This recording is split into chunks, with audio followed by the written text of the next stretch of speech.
జమిలీ ఎన్నికల ప్రణాళికను పార్లమెంటు ముందుకు తీసుకొచ్చేందుకు రంగం సిద్ధమైంది. దీనికోసం ప్రతిపాదించిన 129వ రాజ్యాంగ సవరణ బిల్లును రేపు కేంద్ర న్యాయశాఖ మంత్రి అర్జున్ రామ్ మేఘవాల్ లోక్సభలో ప్రవేశపెట్టనున్నారు.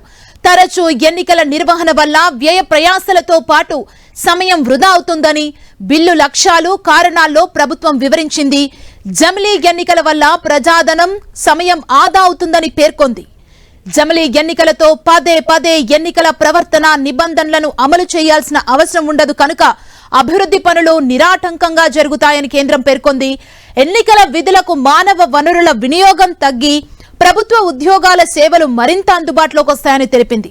ఈ కారణాలతో జమిలీ ఎన్నికల నిర్వహణ దేశానికెంతో అవసరమని బిల్లులో అభిప్రాయపడింది.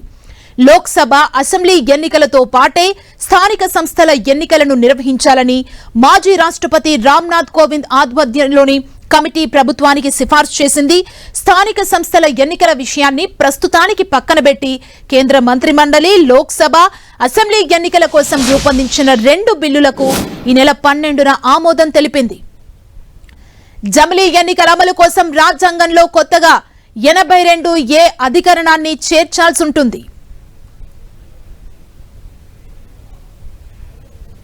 పార్లమెంటు పదవీ కాలంలో మార్పు కోసం అధికరణం 83ని, అసెంబ్లీల పదవీ కాలం సవరణకు అధికరణం 172ని, ఎన్నికల నిబంధన రూపకల్పన కోసం పార్లమెంటుకు అధికారం కల్పించే అధికరణం 327ని సవరించాల్సి ఉంటుంది.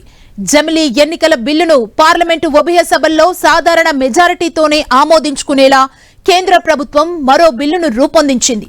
దీన్ని కూడా పార్లమెంటులో ప్రవేశపెట్టనుంది.